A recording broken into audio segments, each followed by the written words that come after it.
नमस्कार दोस्तों। एक बार फिर से आप सभी लोगों का बहुत बहुत स्वागत है आपके अपने इस यूट्यूब चैनल पे।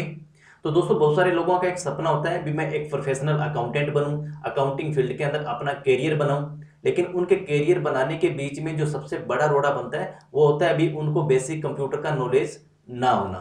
क्योंकि उनका मानना ये होता है कि आज के टाइम में चाहे किसी भी टाइप का वो फील्ड हो, उसकी जो अकाउंटिंग है पर्टिकुलर एक अकाउंटिंग सॉफ्टवेयर में होती है, तो इसलिए हमें कंप्यूटर सीखना बहुत जरूरी होता है। या फिर अगर बात करें टैक्सेशन की, जीएसटी है चाहे इनकम टैक्स है, सारी हमारा जो प्रोसेस है वो ऑनलाइन है, चाहे वो रिटर्न फाइलिंग का हो चाहे वो टैक्स डिपॉजिट का हो, हमें ऑनलाइन ही जमा कराना पड़ता है। तो इसके लिए भी हमें इंटरनेट का नॉलेज होना चाहिए, कंप्यूटर का बेसिक नॉलेज होना चाहिए। लेकिन आज तक हमने कंप्यूटर को हाथ ही नहीं लगाया, आज तक हमने कंप्यूटर को सीखा ही नहीं है, हमारी टाइपिंग स्पीड भी बिल्कुल कम है, तो इसलिए हम अकाउंटेंट नहीं बन सकते। और इसी कारण उनका जो अकाउंटेंट बनने का जो सपना वो बीच में रह जाता है। तो आज की इस वीडियो के अंदर अपने डिस्कस करेंगे कुछ ऐसे बेसिक स्किल्स के बारे में।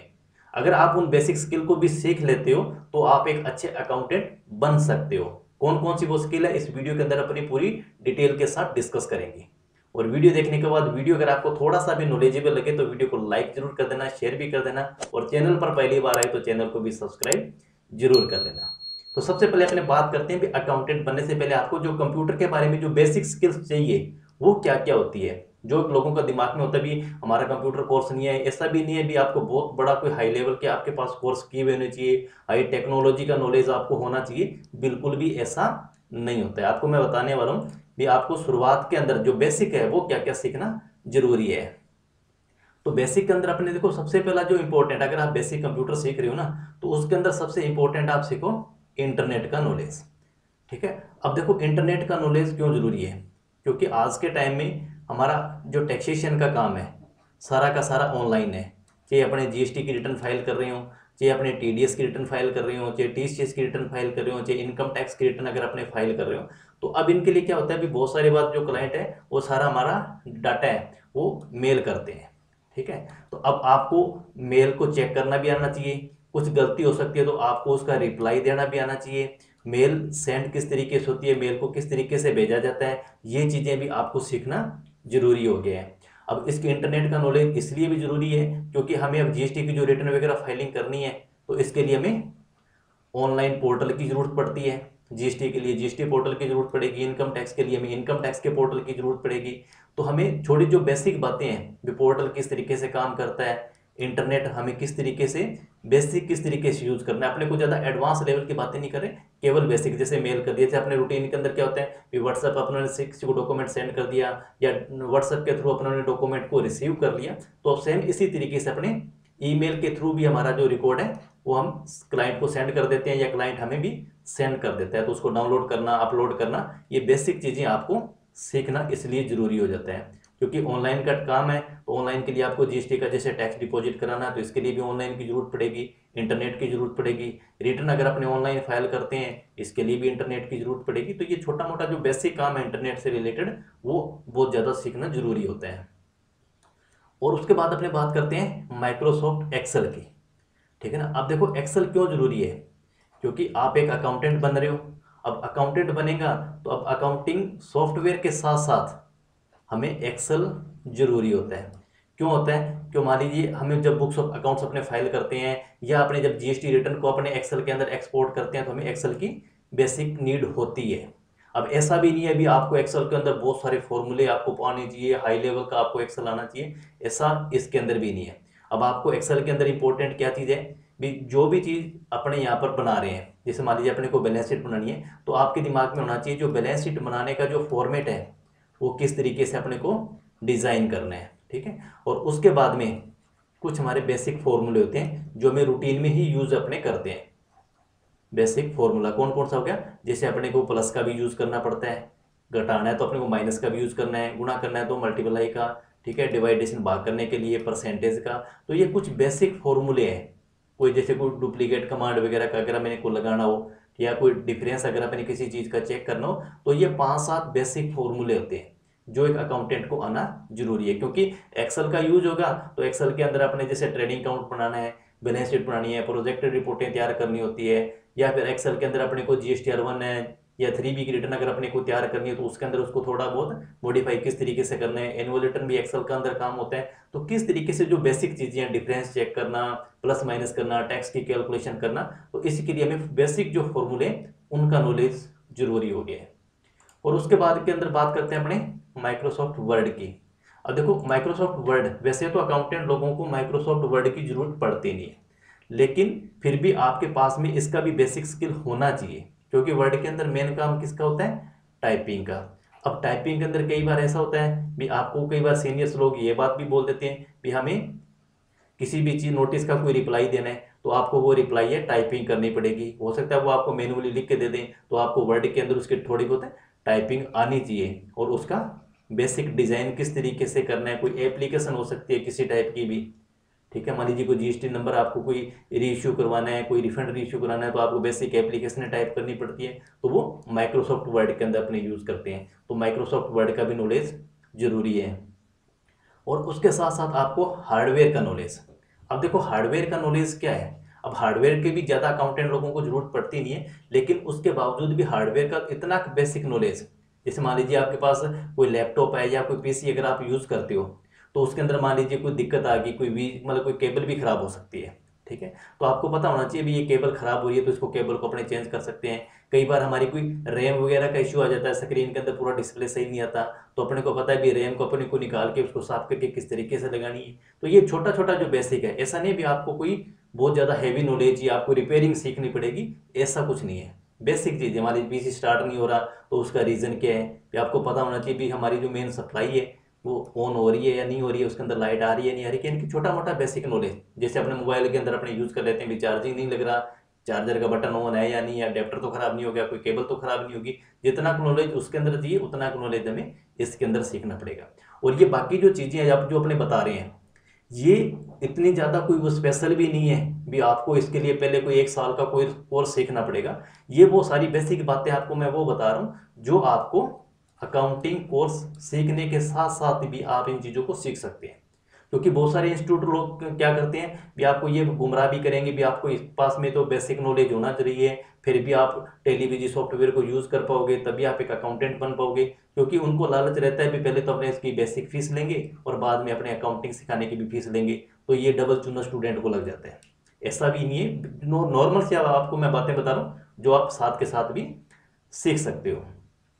और उसके बाद में एक इम्पोर्टेंट आता है टाइपिंग स्पीड का, WPM यानी कि वर्ड पर मिनट। भी एक अकाउंटेंट बनने के लिए आपके पास में टाइपिंग की स्पीड कितनी चाहिए।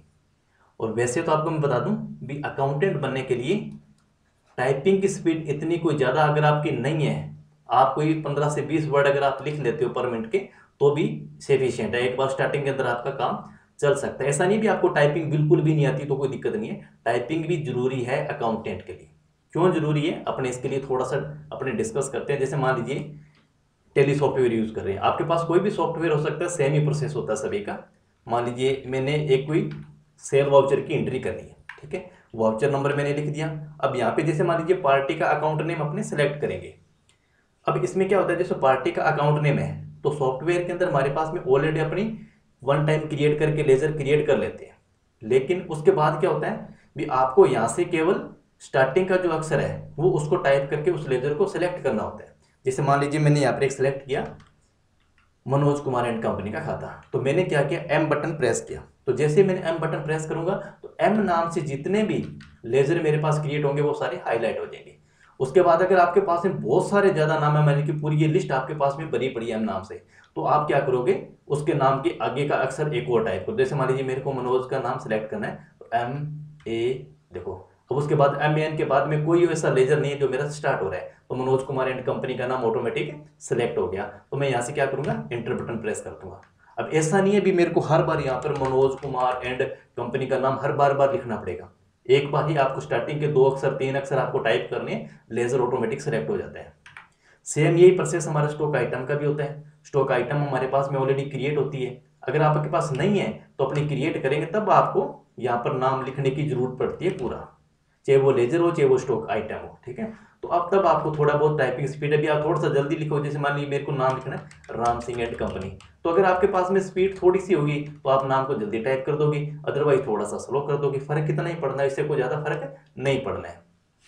ठीक है, अगर आपके पास में स्टॉक आइटम ऑलरेडी क्रिएट है, जैसे मान लीजिए मेरे को सी नाम से देखना भी स्टॉक आइटम कितनी है, जैसे मेरे पास ये 2 आइटम है सी की, तो मैं यहाँ से सिंपल अप डाउन की से भी इसको सिलेक्ट कर सकता हूँ। अगर सी नाम से भी ज़्यादा है तो मैं स्टार्टिंग के उसके 2 नाम सिलेक्ट कर दूंगा। जैसे मान लीजिए मैंने सी ओ लिखा, तो सी ओ के नाम से मेरे पास केवल ये सिंगल स्टॉक आइटम है जो मेरे पास में सिलेक्ट होगी, मैं एंटर बटन प्रेस करूंगा। ठीक है, अब उसके बाद यहाँ क्या काम होता है, यहाँ हमारे पास में न्यूमेरिक काम स्टार्ट हो जाते हैं, अंकों का लिखना 0 से 9 तक का। ठीक है, अब ये स्टॉक आइटम और ये लेजर, ये आपने एक बार बना दिया तो उस कंपनी के अंदर ये नाम परमानेंट रहते हैं जब तक आप इसको डिलीट नहीं कर देते। आपका नाम नहीं डिलीट करोगे तो आपकी लिस्ट के अंदर हमेशा आपको बने रहेंगे। ऐसा नहीं है अभी आपने सॉफ्टवेयर को बंद कर दिया और दूसरे दिन जैसे ओपन करोगे तो ये सारे नाम आपको दोबारा लिखने पड़ेंगे, बिल्कुल भी नहीं। लेकिन हर वाउचर के अंदर आपकी जो संख्या है ये अलग अलग होगी, क्योंकि स्टॉक आइटम हर कस्टमर की अलग होगी, रेट अलग होगा, प्रोडक्ट अलग होगा तो रेट भी चेंज हो जाएंगे। तो इसलिए हमें जो इंपॉर्टेंट है वो टाइपिंग स्पीड के अंदर क्या होता है भी, हमें अल्फाबेटिक यानी कि ए से लेके जेड तक ये टाइपिंग अगर आपकी 15 से 20 है तो भी चल जाएगी, लेकिन हमें जो 0 से लेके 9 अंक हमें यूज करने होते हैं। ठीक है ना, क्योंकि इसके लिए स्पीड हमें ज्यादा पड़ती है।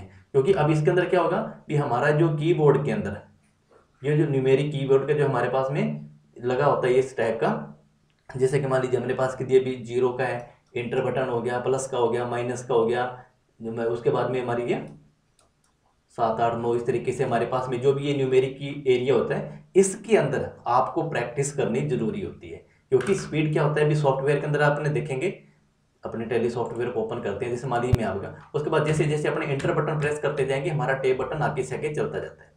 तो इसलिए हमें कोई बारी बारी यहाँ से माउस से भी क्लिक करने की जरूरत नहीं, भी अब यहाँ पे आएंगे फिर यहाँ पर आएंगे, ये ऑटोमेटिक आपका इंटर बटन ऑटोमेटिक आगे से आगे काम है जो करता रहता है। तो इसलिए इंटर का बटन भी आपका यहीं पे ही है और जो आपको अंक टाइप करने हैं वो भी आपके यहीं पे ही है।